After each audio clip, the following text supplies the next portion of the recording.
Hi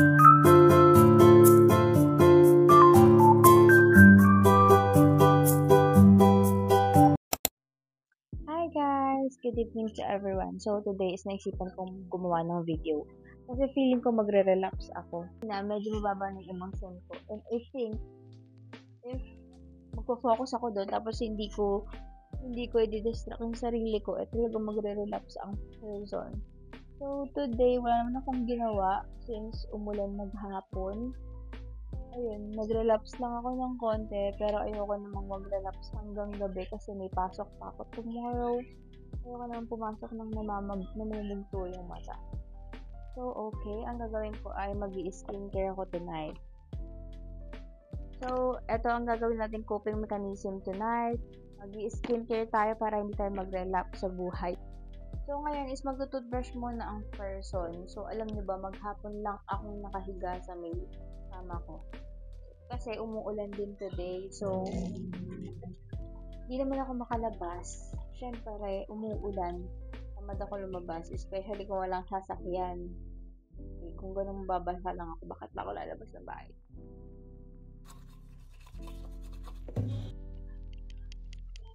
So, tapos na akong mag-toothbrush. Maglinis naman tayo ng face. Yan, naninimot na lang ako ng aking cleanser. Alam niyo ba, na kapag off days ko, gusto kong gumala, gusto ko i-treat yung sarili ko, gusto kong lumabas. But actually, parang pinipigilan din ako ng panahon na mag-stay na lang sa bahay. Pag off days ko, parang feeling ko lagi akong pagod. Doon lagi lumalabas yung mga emotions, yung mga weak emotions ng person, sobrang emotional. Kaya most of the time, gusto ko talagang gumagala, lumalabas, or laging may kausap. But, you know, kapag na-overwhelm na ako, parang gusto ko na lang din tumahimik. Medyo magulo ako. Kasi hindi ko din naisipin yung sarili. Actually, ngayon, hindi ko pa ma-figure out yung mga bagay na gusto kong gawin. Para kasi kapag off days ko, gusto ko occupy din ang aking time. Like, kahit every time naman para wala na akong time mag-overthink, para wala na akong time mag-compare ng sarili or progress ng iba sa progress ko, which is hindi naman talaga tama yan. Pero kasi most of the times, kapag nagre-relapse ang buhay, hindi may iwasang mag-compare. But I think I'm doing great naman sa pagpo-focus sa sarili ko. Kasi I must say, less social media na ako kasi minsan doon talaga ako nai-insecure especially sa body ko, sa face, and everything. Yung paggawagawa ko kasi ng video, isa din to sa way para, alam niyo na, ma-distract ko yung sarili ko sa aking negative thoughts. So, ayan, nabanlawan ko na yung face ko. Yung ginamit ko nung una is cleanser. Ayan, nakikita nyo naman, sobrang alagang-alaga ako sa sarili ko kasi naman, ang hirap magka-pimple. Kung minsan, broken na nga tapos tangad ka pa, huwag naman, dapat isa lang. Dapat broken na lang, tapos maganda. Yung parang ganun. Next naman is mag-exfoliate ako ng face para naman matanggal natin yung mga remaining nating blackheads or whiteheads sa face. So, madali lang naman siyang gawin. Parang ginawa ko lang sa cleanser ko. Ayan, be gentle lang sa paglalagay ng exfoliator. Be gentle, like yourself. Hindi natin masyadong pinipressure yung sarili natin kasi alam niyo na nakaka-stress, nakaka-lotion siya. Like, isipin nyo lang, when someone stress you or may naisip ko na stress, isipin mo lang mga ginagastos mo sa mukha mo. Like, yung pagpapamper mo sa sarili mo. Tapos, magpahal ka lang ma-stress sa isang tao or sa isang bagay. Like,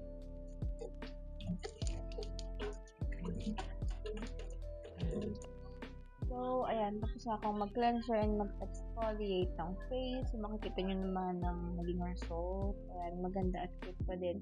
Siyempre, kasi ang mahal-mahal ng ating skincare, kaya dapat lang naman po. Next is, meron ako itong pang eyebrows na pang kilay, pang shade siya. So, itrim lang natin siya. Ayan, hindi na ako gumamit ng mirror. Ito na lang sa may cellphone. Sana kapag medyo napofrustrate or na-anxious ako dito sa bahay pag mag-isa, yung pag-feeling ko ba gusto ko lumabas, pero hindi ako makalabas. dinidistract ko nila yung sarili ko. Gumagawa na ako ng mga bagay na kabibisi ko para naman, di ba, hindi ako ganun mag-overthink. Kasi minsan yung hormones ko, alam nyo yun, kapag gusto nyo umiyak, iiyak talaga siya kahit anong oras. Kanina nung wala pa akong ginagawa ng hapon, nagre-relax na ang person. So, sabi ko, baka naman ito yung mata ko. So, diba, hindi ako barbing papasok bukas sa may work. Siyempre, yun pa din ang aking iniisip. Kailangan everyday mukha tayong Barbie. And then after that is, magva-vacuum ako ng face. So, ito yung ginagamit ko pang vacuum dito sa aking nose, around my nose, or pwede din dito sa mga matrix. But then, hindi naman ganun ma-blackheads or ma-whiteheads yung aking face kasi nga, lagi ko naman siyang inaagad. Or, every week is naglilinis ako ng face.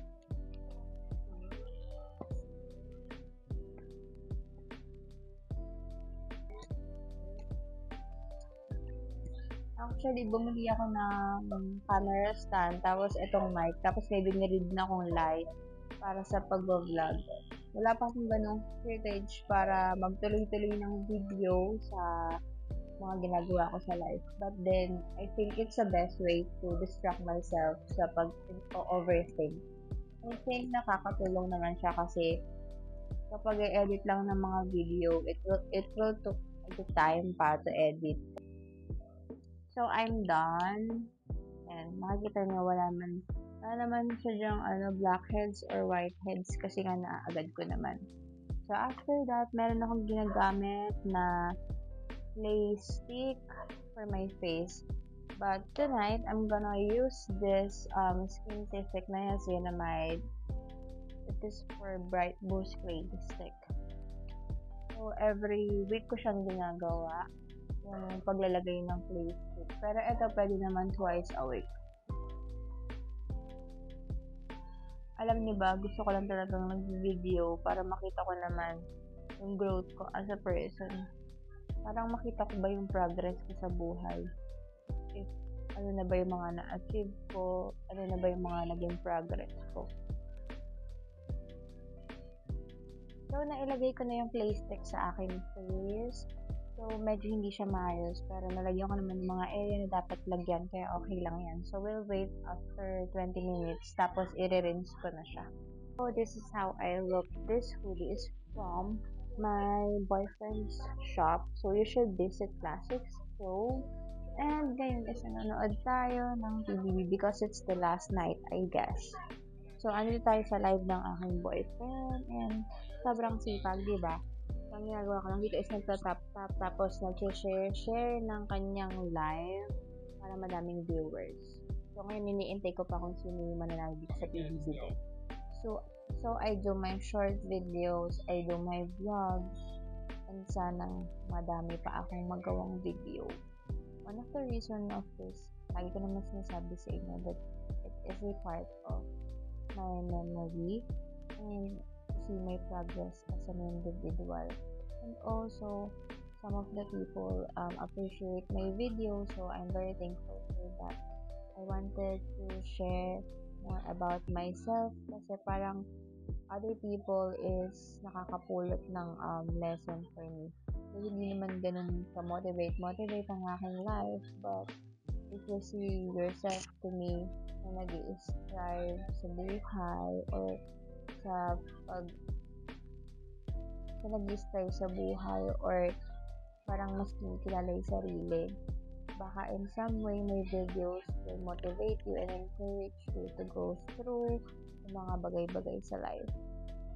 So, okay, my 20 minutes is done. Ang gagawin ko is mag-rinse na ako ng face ko. Tapos, after nun, ang ginagawa ko is nag-sheet mask ako. So, meron akong sheet mask dito sa ref. Ito yung gagamitin ko para sa face ko. Kapag nag-sheet mask ako, yung sheet mask ko is nilalagay ko muna siya sa ref para naman refreshing siya kapag nilagay ko sa mukha ko.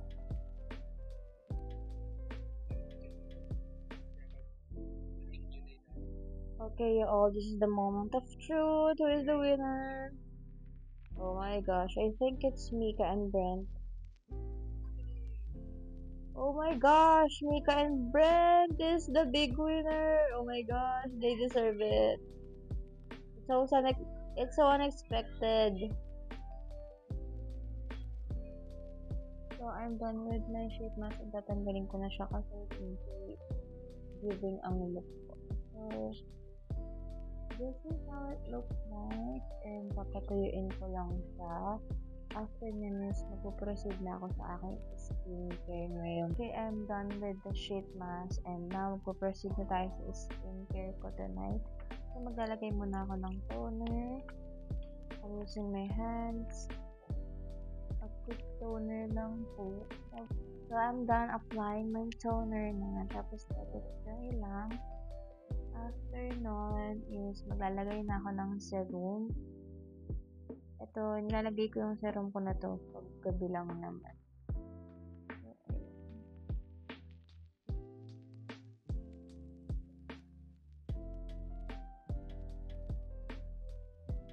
Okay, the last step is after ng paglalagay ng serum is naglalagay pa ako ng night cream sa aking face. So, ito ang ilalagay ko. This one is from Cetaphil too. So, halos lahat ng aking skincare is from Cetaphil. Makikita nyo naman kung gaano tayo kasi pag mag-skincare ngayon. Kasi guilty ako. For the past few days is hindi ko naman nagagawa talaga yung pinaka-routine na ganito. Kasi nga, kapag uwi ng work, magpapahinga na and hindi ko magawa yung full skincare ko. Basta remove ka ng makeup, makapag-cleanser, okay na yun. Minsan, toner lang nagagawa ko. So, makikita nyo naman, ito na ang ating finished look ng ating night skincare routine. So, that's all for this video. I hope masundan pa tong mga videos ko and I hope you all continue watching my videos. So, bye everyone!